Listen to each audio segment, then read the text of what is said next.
ስቡት ገና በ13 በ14 ዓመታችሁ ኢትዮጵያ የምትባክል ሀገር አስተራሩ ተብሎ ለእናንተ ስልጣን ቢሰጣችሁ አስቡት እንዴት ከባድ እንደሆነ። ልጅ ኢያሱን የገጠመው ይሄ ነው።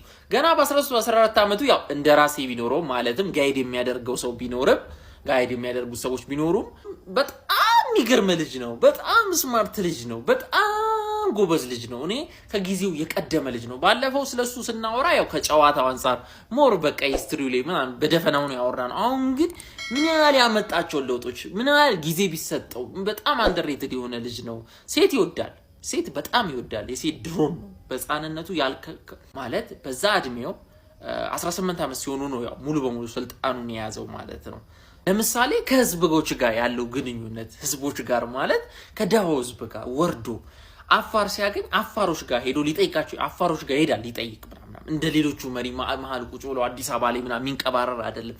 አፋሮች መሃል ሲገባ እንደ አፋር ሽርጥ ይለብሳል፣ መስጊድ ያስገነባል።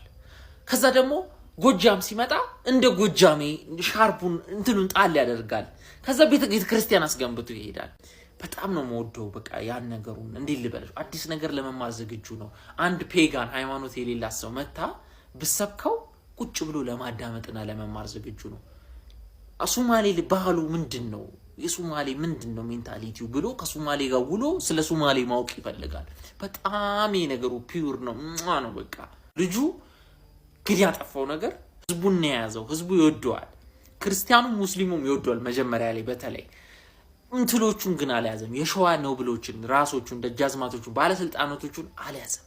ይህ ደግሞ በጣም በፖለቲካ ወደፊት ስልጣን ከያዛችሁ ማወቅ ያለባችሁ ነገር ህዝብ አይጠቅማችሁም። እሺ ጭራሽ የኢትዮጵያ ህዝብ አይጠቅማችሁም። ስልጣን ስትይዙ ማለት ኖብሉን ነው መያዝ ያለባችሁ፣ ባለስልጣኑን ነው መያዝ ያለባችሁ፣ ወታደሩን ነው መያዝ ያለባችሁ። እሺ ስልጣን ላይ መቆየት ከፈለጋችሁ። ከዛ ያው የቤተ ክርስቲያኗ ሰዎች ምናምን እየፈሩት መጡ። በአባቱ በኩል ደግሞ እንትን እሱ አባቱ የቀድሞ ሙስሊም ነው፣ ክርስቲያኑ ነው፣ መሐመድ አሊ ይባላል። ተቀይሮ ራስ ሚካኤል ሆነ ማለት ነውና ይህ በራሱ ያስፈራቸዋል። ኦሬዲ ስለዚህ ለአባቱም ኦቨር ስልጣን ሰጠ። ጓደኞቹን እኩዮቹን ብቻ ሆነ ስልጣን ላይ የሚያስጠጋው እሱ።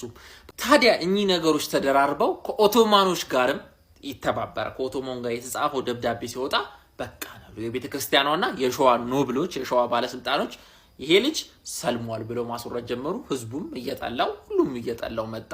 እሱ ሐረር ይዞራል። ሐረር በጣም የሚወዳት ደግሞ ሐረር አይጠፋም። ሐረር ይዞራል። ምን ይላል ለካስ እዚህ ተጠንስሶለታል። ማን ነው ጠንሳሹ? ዋነኛ ጣይቱ ሞክራለች። ጣይቱም አትፈልገውም ነበር። አፄ ኃይለ ሥላሴ የዛኔ ተፈሪ መኮንንም አይወዱም አልፈለጉትም።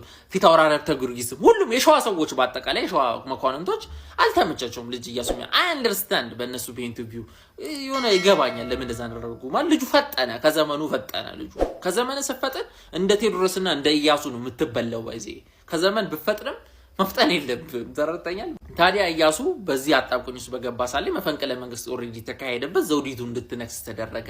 ይህንን የሰማው ራሱ ትልቁ አባቱ ራስ ሚካኤል ወይም ደግሞ የቀድሞ መሐመድ አሊ ጦሩን ይዞ መጣ። ጦሩን ይዞ ሲመጣ አሸነፉት በታክቲክ አርገው ምናምን ሚካኤል እንድልከውበት ብቻ ሰገሌ ጦርነት ይሄ ነው ምክንያቱ ታውቃላችሁ። እና ኢያሱ በ21 አመቱ ከስልጣን ውጪ ሆነ፣ ሸሸ ወደ አፋሮቹ ወደ ሶማሌ ሄድና ተደበቀ። ከዛ በኋላ ከረጅም ጊዜ በኋላ ተያዘ። ከተያዘ በኋላ እስከ 40 አመቱ ድረስ በእስር ቤት ነው እንግዲህ ያቆዩትና አፄ ኃይለ ሥላሴ ብቻ በቃ ከጊዜ መቅደም በቃ አንዳንዴ ፈጠን ማለት ነገሮችን ቶሎ መረዳት በዚህ ዓለም ላይ ያስበላችኋል። ደንቆሮ ደደቡ እናንተ ያረጓችኋል። እነሱ ደደበው ወደ ኋላ የቀሩት እነሱ ግን አንተን ደደብ ያረጋዋል። ነገሮች ላይ ፈጠን ማለት ስትራቴጂ ሳይኖሩ አሁን እሱ ስትራቴጂ ነበረው ለማለት ይከብደኛል። ፈጠነ። ልጅነትም አለ ያው በቃ አቮይድ ማድረግ የሚችላቸው ነገሮች ነበሩ። ንቀት ነበረበት። በቃ እሱ ስማርት ስለሆነ እንዲህ ነው ኢጎ ሞልቶታል ብዬ አስባለሁ ምናምን ብቻ እኚህ ነገሮች እንዲወድቅ አድርጎታል። የቴዎድሮስ ጣፋንታ የደገመው ልጅ እሱ ልጅ ነው።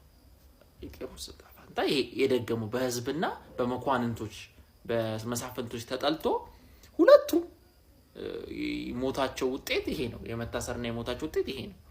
በህዝቡ ቪዥናቸውን አልተረዳውም። ቪዥንን ካልተረዳው ህዝቡ ኢትዮጵያ ሲጀመር የማንን ቪዥን ተረድቶ ያውቃል? ቻው በእናታችሁ።